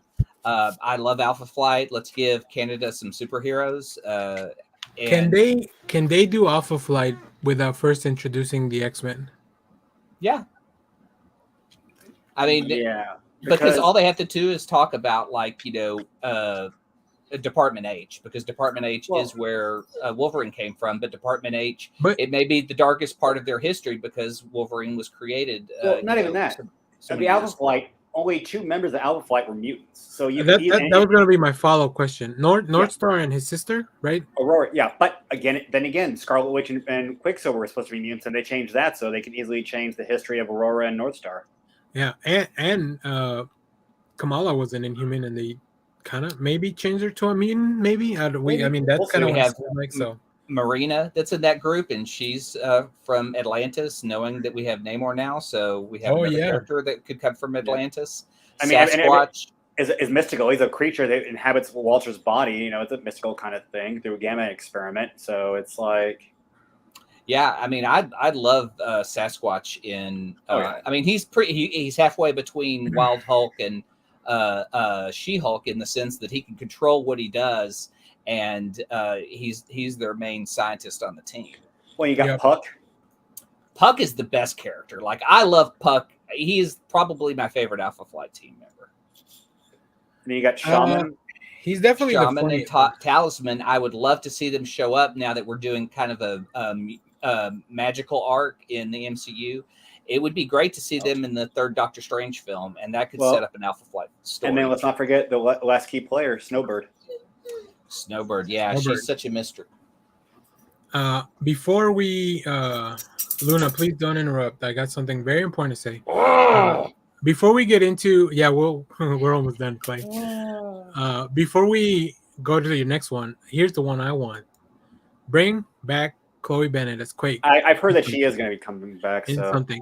Secret Wars, Secret Invasion, Armor Yeah, that Wars. would be great. Now, granted, this kind of brings up again the Inhuman thing or whatever, but they don't have to really talk about it. I liked all of Agents of S.H.I.E.L.D., but I mean, she was a standout. Yeah, for me, Quake had too much like drama and other shit like with her character. I'd like to just see her as a superhero and working with a team of superheroes. Now granted, I don't know how far her character went because I bowed out like in season 2 of Agents of S.H.I.E.L.D. But I really did like so you her. didn't even get to see her be an Inhuman. Right. When all that started happening, I was just like, quit trying to make the Inhumans a thing. I think they did such a much better job with Inhumans in the Agents of S.H.I.E.L.D. show that the whole standalone thing did, which is insane. Della comment in the chat, while I like Alpha Flight, I'd get Inhumans TV show vibes. Yeah, they would really have to make it interesting, and yeah, I agree. Inhumans was royalty, and it had such a class sect that was so different from every other team in the MCU. Alpha Flight is a government agency, and so it has different pieces. Like we always have to look at the teams that exist now, the Avengers, how they came together, how they were different in each Avengers film, and how they still work together to win. I think because 2 other teams I pitched that I want to see shows of, I want to see a Great Lake Avengers show that's just pure comedy. To the tone of She-Hulk. Mm-hmm. Yeah. But just imagine a whole team of misfits who just work out of the Great Lakes area and to fight crime. What kind of crime is up there? And those characters are just great and fun and weird. I want Kyle to come back before I jump into the next team because I know that they're building to a West Coast Avengers possible team based on the action that's taking place out in California in the MCU. Could we then pitch more like the Department 8 show would be like an X-Files type of vibe? True. Where they got to go like that, they have to every week or every little arc has to be about this, something weird happening and like maybe on the first one they have to the Wendigo escapes and they have to like that could be the opening thing, and then they could plant seeds of Wolverine, of course, with the Wendigo, or even address like maybe he's fought the Hulk in the past, something like that. That'd be cool. Let's see. We definitely need a Young Avengers announcement. I think that would be cool. Wiccan's gonna have to grow up pretty quick though. And then I'd love to see them take on Big Maple. That would be both hilarious and delicious. I mean, I'm a big fan of Letterkenny, so I would love to see the guy who writes and stars in Letterkenny to play Guardian. Yeah, you could put a whole team together of. I would love to see Wee Man play Puck. Obviously, the way Puck runs and acts. Wee Man from Jackass. Oh, him. Okay. Because I think that's a guy who would still be able to do some of the stunts, but I love Puck so much. I would love to see Wee Man take a stab at him. All right, Clay. We can move on now that Kyle's back. Move on to the next. And the third team I want to see is a West Coast Avengers team. Yeah. We've got the characters. We can make it happen. Well, we've got Wonder Man coming out. Do what? We got a Wonder Man TV series coming out for Disney Plus. We got Wonder Man coming out. If we just have Tigra. But we have War Machine, we have Hawkeye, and Mockingbird. It would be neat to see her come out of retirement, and it could be both, either or, the one that was in Agents of S.H.I.E.L.D. or his wife that's that they kind of hint at that she's Mockingbird. All right, she's the S.H.I.E.L.D. agent with that code name. So we have 8 spots here. I think we'll have we have Armor Wars, Young Avengers. What else is already kind of confirmed? Loki season 2 is on the previous slide. Yeah, there's really not. I think it's more about where they're gonna put the movies or the shows, and I assume everything above is a movie, and then everything below is probably more of a series. I could be wrong. So I don't know. Yeah, the Doctor Doom casting is going to be big. I think we could, if we took long enough, and maybe we should have prepped more, but we could have probably filled this out with the shows that we know and the shows that we kind of feel are being hinted at. I did want to touch on, I don't know, did we talk about Henry Cavill as Hyperion? Yeah. Okay, cool. Look, I just want to make sure that we talk about Henry Cavill. You got to cover your Well, DC bros. the great news is there's no more Snyderverse, so What do you mean? You don't know that. I do. Warner I Brothers do. already said. Never doubt a company's ability Yeah. to go dipping back in for Yeah, a right. little extra cash. Hey, what was the last thing that sold? Well, I mean that we did spend a little money on that Snyder cut. But fuck, what was it? Oh yeah, a quick tangent. I don't know if we talked about this last week, but there was a news report of like DCXX. I think we did talk about it. DCXX saying like, "Oh, the Snyder Cut was a bad idea," or like us releasing that was a bad idea. And I was Yeah. like, "Yeah, I guess hindsight, but like you already did it. Like, of course, the next administration is gonna come in and say like, oh yeah, y'all probably shouldn't have done that."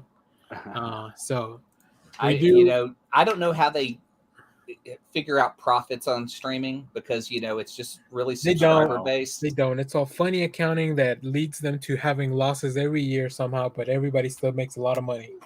Physical media. Show them the physical media. Physical media. I would buy Daredevil, like the Steelbook. If I know they did a few Joe Quesada Steelbooks for Daredevil, but they're hard to find. Like, why isn't there just a regular, ongoing, Marvel set of stuff that is streaming, but also physical? We definitely will need our Madison and Wongers doing something now. Marvel team up starring Madison. Well, like I said, Lego, I think you might have missed it, but earlier we talked about just Madison taking over like the TikTok account for the MCU and letting her live her best life on there. I think get back to the one shots. Remember the one shots they used to do in the early MCU? Have the one shots with and call it Marvel Team Up, and it's Marvel Team Up with Madison, and it's how she runs into the various heroes of the MCU. Sometimes you really nail the character. The comment, I've never seen such universal love for a minor character. That's I don't know. Maybe there's a whole show there of like minor characters that became their own whole thing later in the future. Yeah. All right, Clay, let's keep going through your list because I'm very interested. And next week, we're getting a few things that are kind of in this genre. We have the Midnight Suns comic tying to the game coming out next week. Yeah. And then in December, the Midnight Suns actual comic comes out. Or sorry, the game comes out. And they're also doing some cartoon shorts that they previewed yesterday that I saw on YouTube as well. Oof, Austin with the greatness here. Michael Peña's character and Madison. Yes. Like they do at each other on TikTok. I love it. Oh, that would be great. I would love to see that. She needs to work for XCon. Yeah, Madison's TikToks just spoil everything. Like, just go back and spoil all the old shows. I saw that it was a weird thing that people were upset that she spoiled something from The Sopranos. What's so funny about that is I had a friend of mine, Terry, who's been in the chat before. Yeah, he did that to me. He spoiled Sopranos with those exact spoilers, or that's hilarious. With Michael's death, and he said it, and I was just like, it just blew me away because I hadn't watched all of it. So he was giving me the DVDs to binge, and I was just going through it, and this was pre-streaming, so it was just DVD watching. That's pretty mean that he's letting you borrow the DVD so he knows what you haven't seen. Yeah, as he hands you one, like, oh, by the way, here's what happens on this one. Might want to reevaluate that friendship, Clay. Oh, Terry's great. I wish he was in the chat so I could rub his face at it again. All right, so right. The next thing I really would love to see is a on the level of an in-game type supernatural event with the supernatural characters coming together. I mean, I want Man-Thing. I want to see, like I said, that I was watching Hellstrom. I want to see Damien Hellstrom and Satana come and show up. Ghost Rider, Werewolf by Night, Jack-O-Lantern, Magic, Brother Voodoo, Dr. Voodoo, Morbius. Bring Morbius. People would fucking love to see Morbius. Number one movie on Netflix this week. Eliza Bloodstone, Shaman, Talisman, Deacon Frost, and Dracula, so he can fight Moon Knight. Yeah, and I like that. And I think it should all be leading to. Oh, hold on. Before I do that, It's Morbin time. Morbin time. And then the big bad is Mephisto, right? Finally, Yeah. like So that we people would finally finally get a shut up about Mephisto. Mephisto. Though Yeah. he could say he had his hands in certain things in the MCU just to tease that even more. But a huge supernatural event. They've never really done it in the comics, other than like the what was the game you were just talking about? Midnight Suns. Midnight Suns, where it's just it's like a limited series or a minimal part. Donny Cates did a Doctor Strange short that was like 4 issues that had some of these characters Yeah. when he was trying to bring back the entire city of Las Vegas. That Yeah. was pretty good. I like Though that. Yeah, I the will Donny be Cates harsh on animation. him. I will be harsh on Donny Cates as writing a Moon Knight. It was more for laughs and less about the character. Yeah. What is it? Damnation, right? Damnation. That's what it Yep. was. Yep. And it's got Greg Smallwood art, so I really recommend it. Yeah, that was. If you haven't seen The Sopranos by now, like me, that's my fault. Not I haven't seen it myself. It's so good. I do like the director's cut of Daredevil more than the theatrical Yeah. version. You get a lot more. What's the Coolio in the director's cut? That's what you're looking for. Bring Coolio into the MCU. That's right.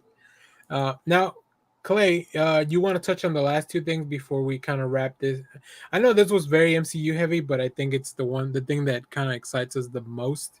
Yeah. I want to see a Deathlock series. I know we saw Deathlock introduced in Agents of S.H.I.E.L.D., but I want like the real harsh, dark future version that's just burnt and messed up looking, and it's a 70s pulp type character. The Rich Baker, or was it Rich Butler version? He shows up in Cap. He's in a lot of Marvel 2-in-1s. But I love Deathlock, and Deathlock now is in Avengers Forever with the latest Ghost Rider. Jason Aaron. Oh yeah. With Robbie, yeah, and they're traveling the multiverse, putting together the best Avengers of all the multiverse to help fight the multiverse problems. I can't wait to catch up on that comic. I know Volume 1 is out because I think it collects the first 5. No. So I'll probably get on that with the Marvel Unlimited. I just thought about what I want to see in MCU, whether it's a TV series or movie. Yeah. What is it? New Warriors. Finally do the fucking New Warriors. Yes, when we don't have any of those characters yet, do we? Technically, we could have Nova because we have the Nova Corps, but I want a Nova that's going to be like flying, not in a spaceship. Well, yeah. There's a Nova announcement that I heard that's supposed to happen this weekend too. Gotcha. And I'm assuming it's going to be spinning out of Guardians of the Galaxy Volume 3. Clay, which Deathlock is in the Avengers Forever? Is it? Oh my God, I want to say it's Michael Collins. But Okay, I'm not... that's what Matthew was saying because that one's his favorite. Okay, cool. Yeah, I can't wait to read that, and I would also love. Oh, did you want to touch on the last thing, number 6? I think that's a. Oh yeah, as we go into Guardians of the Galaxy Volume 3, I want to see the Annihilation event for the space characters, because Annihilation was kind of the way the Guardians came together. Yeah. So since we know that James Gunn has said the Guardians of the Galaxy that he's doing the Volume 3 is the last iteration of these characters as the Guardians, I want to believe, I have 2 theories. One, that Rocket dies in Volume 3. One, that Rocket becomes the leader of the Guardians and takes on a new team going forward.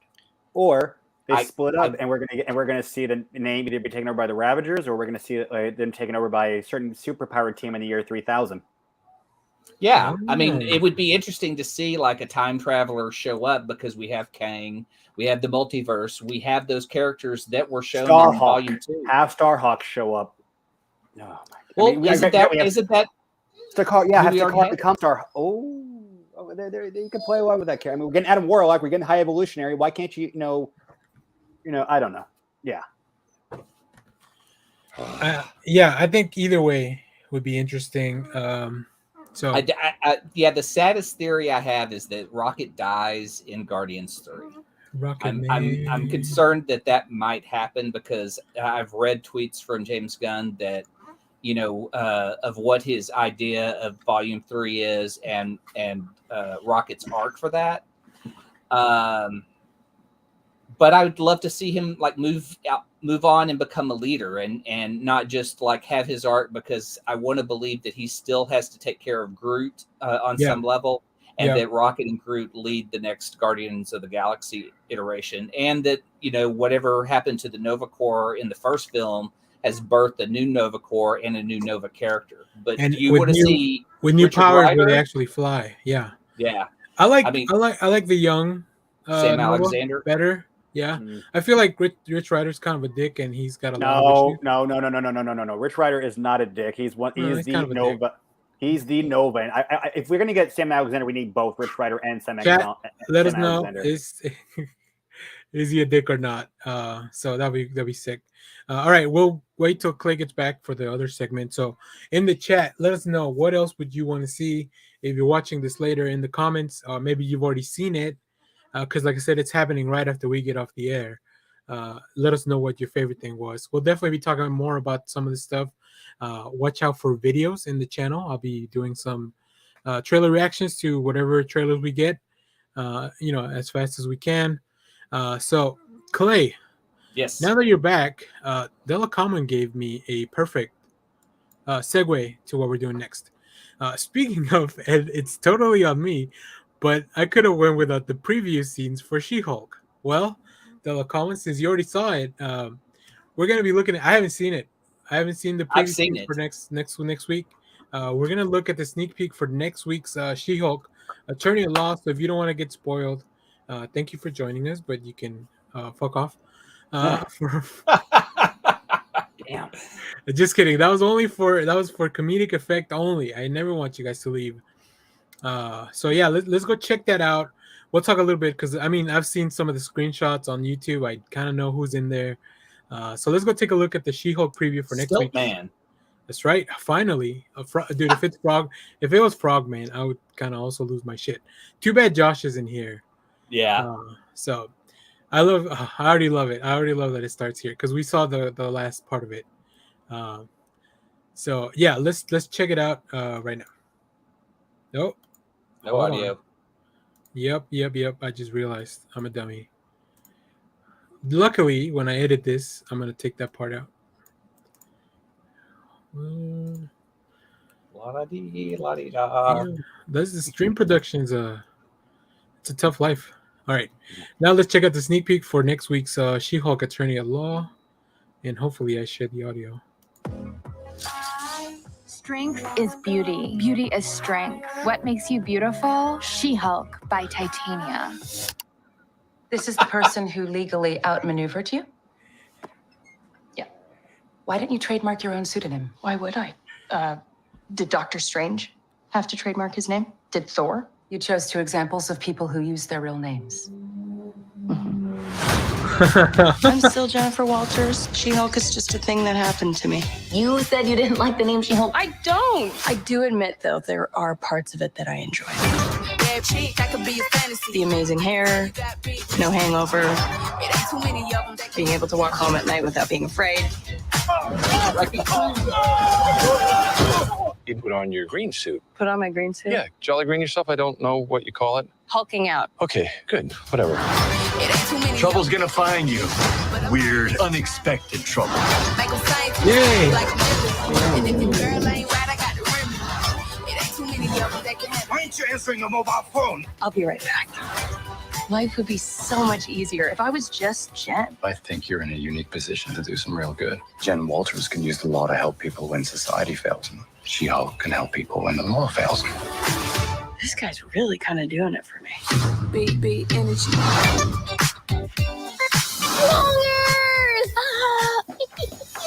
Oh, did you get a ticket for texting? Just say you were texting 911. They can't prosecute. That isn't what this is, and that's not true. Somebody really did this. I forgot. Who's the actor who plays Emil Blonsky? Tim Roth. Oh, Tim Roth. Tim Roth actually said in this She-Hulk series, we're going to see Tim Roth's Abomination meet the current Hulk. Yeah, we did see there was a little snippet where he is Abomination again. Yeah, Yeah, so he's like walking through with a shirt on. Yeah. You know, they spandex is their best friend, as Bruce told us in the first episode. Man. She-Hulk, I like. I'm more happy to see Daredevil. That's what I've been looking forward to the most. Yeah, it's really cool. Frogman's probably gonna be in the. I don't know if this is for the next episode or just the rest of the season. It looks like the rest of the season. I think the rest of the season. Yeah. So I'm excited. Frogman, right up here, out of the box. Oh no, he's valueless. You know, if I find Frogman, I'll keep him in the box. I don't believe he should be out of the box. You know, That's right. He's too dangerous to be left out of the box. Exactly. He could hop somewhere and hurt somebody. I know those jets look fucking awesome, though. I was really excited to see how it take off like that. Oh. Yeah. Let's see, we got Wongers in the chat. We got Wongers, oh my God. There's definitely a difference in tones for sure. So I definitely get that. But I think I have faith enough that in the 4 episodes that we've seen so far, that I liked it enough. Where they managed to make it work. Matthew Murdock is going to be different because he is definitely like one of the saddest characters in Marvel. Yeah, he's going to be attorney. Yeah, so bringing him, but I like the advice he gives her, right? Like, yeah, you can help people on both ends. So really cool. I love that Titania is a troll. Like she. Oh yeah. Like she's took the copyright and she's just trolling women with what beauty and strength you can get from buying a product. If you ever follow, I forget the actress that plays her. Jamil. Yeah, she's very talkative about how that affects women and women's psyche of advertising and makeup. I'm just glad we're getting more of Titania. But if her only role was that short stint in episode 1, that would have been a worthless point of casting her. No, well, I think 2 things. I think in the comedy part of She-Hulk, she plays a great troll, and they'll have some great social commentary about some of this stuff. I think if they use her in Secret Wars to really fight and do some big battle stuff, that would be great. That would be a great double whammy. Titania's out here choosing violence every damn day. I agree. And yeah, the influencer angle, like, I mean, come on. If you're making a show in 2022, you can't go wrong with that. I'm surprised that hasn't changed much in the comics. Although I'm behind on the She-Hulk series, so maybe they're already doing something like that. There's also one of the guys that she went out on a date with on the last episode. There was a little thing that he was asking her, like, is your skin impenetrable and stuff like that. And there was I think on IMDb or one of the credits, like he was credited as something where he could also come back later on in the series as an antagonist. So we'll see how that goes. Man, I'm very excited. So yeah, very excited for She-Hulk. Really excited for what we're gonna get the rest of D23. We'll be talking about this. What about the same case that she argued? The first case where the elf that could shape change. Yeah. And so this guy could sue her for the same thing, saying, "Well, I thought I was sleeping with She-Hulk, but she changed into this other person." Oh Lord. Oh, that was also who walks away from breakfast. No shit. What an ass. Even as Jennifer Walters, she's still smoking. Yeah, I mean it's Tatiana Maslany, so like anyways. All right, cool. Well, thanks for watching this stuff. We're probably gonna leave with some recommendations. Let me kick it off, and if you come up with something, then that's fine. If not, it's fine as well. First thing, I got to read this a couple weeks ago, but of course DC is gonna DC, and Batman vs. Robin kicks off this week. I'm so excited. Mark Waid, Mahmoud Assar, just what a team! Like we got a freaking excited team. Don't look at any previews if you don't want any spoilers on what's gonna happen in this. But let me tell you, there was a supernatural aspect to this story that I was not expecting. Yeah. So I would recommend you read the first arc of World's Finest by Mark Waid, because I think a lot of that stuff thematically and some of the stuff carries over into this crossover, into this book. So make sure to check that out. Stay tuned in the channel. I'll do a review. I'll definitely give you big warning when I'm doing the review, because like I said, there's a big plot point that could be considered a big spoiler. But I was very happy that Mark Waid's doing this. And apparently this book is going to have a big impact on the future of the DC universe, even though we have Flashpoint and a crisis happening at the same time. So who knows? Markway does it best though. He's really good at it. He's really good at it. fucking good, man. Go read Markway Daredevil run if you want some fun Daredevil shenanigans. Okay, Clay. Well, what do you got for us? I'm bringing the weird today because this is one of my favorite YouTube channels, Atrocity Guide. You're about to ruin my algorithm. There is an hour-long documentary called "The Kidnapped Filmmakers of North Korea," and the story is about two South Korean filmmakers, a director and an actress that were actually divorced. But in 1978, they were abducted and smuggled into North Korea in order to revolutionize the country's dying film industry. And so they were forced to make films, and they do even like a Godzilla type film. But it's all obviously to honor North Korea and the great leader. And it is amazing. It is on YouTube. Like I said, it's a little over an hour. But these two people, I mean, it's just insane. The idea that they would be kidnapped in order to make a movie. And then they made many films there. But they also talk about like people who had defected there that were soldiers that were forced to play American bad guys over and over again in the same way that we see a lot of like I know it was big in the 80s and 90s to have Middle Eastern people constantly play villains in films. Mhm. This is just American soldiers playing villains because Americans are the villains to North Koreans. It's wild. It's insane. It's free on YouTube. And it was one of the best documentaries I've ever seen.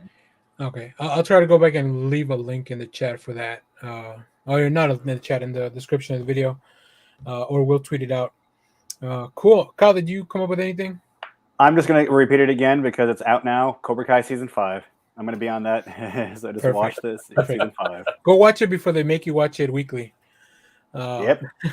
So cool. Well, I'm very excited. We got a few minutes before the actual stream starts for Disney, so I'll be logging off, using the restroom, and then going back to watch what's going to happen for D23. Stay tuned in the channel. We'll have some trailer reactions probably for some of that stuff. Thanks for everyone watching. Let's go through some of the list. Leonard Kim, De La Common, Lego, Austin Estrada, Matthew, The Time Traveler. I know he was also in the chat. Promiscuous Time Traveler. Promiscuous Time Traveler. Hudsonizer, Greg Castillo. Hudsonizer. I see you. You guys should go watch that Quantum Leap trailer. I'm looking forward to that. It's apparently a continuation of the old TV show, not a reboot. So, well, they said at the end of the original series, Sam Beckett never returned got home. back. So, yeah.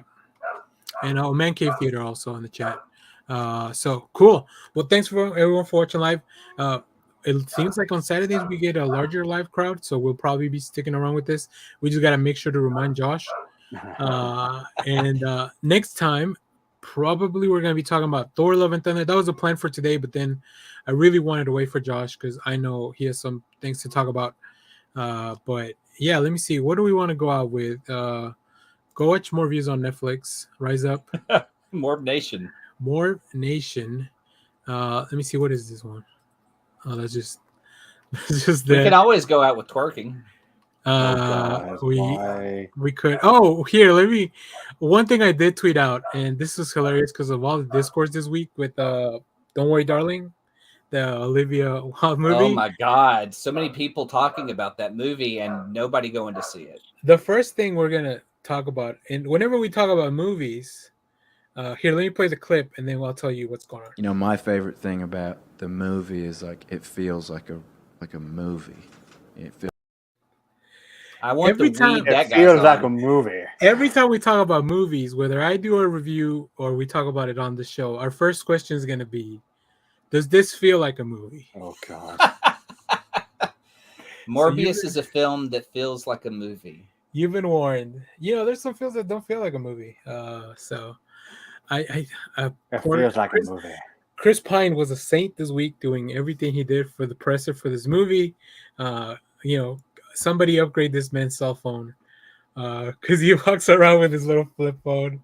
Yeah. I need to get the Vin Diesel the movies gif for sure. So yeah, that was really funny. I died following all that stuff throughout the week. All right, let's see. What do we? Let's go out with some corn. Well, we'll play it out before it gets too old. Yes. So, not the band Corn, Kyle. I know. We want to see the Corn Kid in the MCU. I've seen it already. That kid's out there making money, so let him get his piece of the pie. So cool. Thanks everyone for watching. Thanks to our patrons. You guys keep the lights on for this stuff. Make sure to share, like, subscribe to our Patreon. As patrons, you can message us some topics to talk about on the lives.